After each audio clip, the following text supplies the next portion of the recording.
রাহিম, আমি চালক মিজান মল্লিক আপনাদের নিয়ে কিছু কথা বলতে চাই।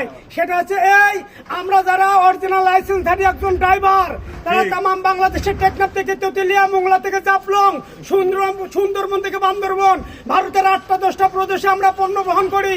আমরা 24 ঘন্টা দিনের পর দিন, রাতের পর রাত, বছরের পর বছর পরিশ্রম করি, মাথার ঘাম পায়ে ফেলে 18 কোটি মানুষের মৌলিক চাহিদা পূরণ করার জন্য আমরা এই যে পরিশ্রম করি, অথচ আমাদের মূল্যায়ন করা হয় না। আমরা যদি অ্যাক্সিডেন্টের কবলে পড়ি, আমাদেরকে পাবলিক আবার পিটানি দেয় এবং পুলিশরা আমাদেরকে হয়রানি করে।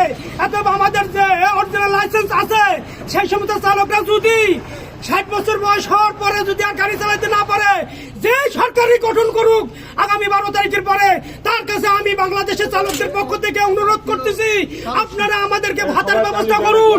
এবং আমরা যদি অ্যাক্সিডেন্টের কবলে পড়ে চোখ, নাক, মুখ, হাত, পা যদি আহত হয়, আমাদেরকে ফ্রি ট্রিটমেন্ট করার জন্য আপনাদেরকে অনুরোধ করলাম। আমাদের যাদেরকে লাইসেন্সধারীদেরকে দুইটা দফা দিলাম।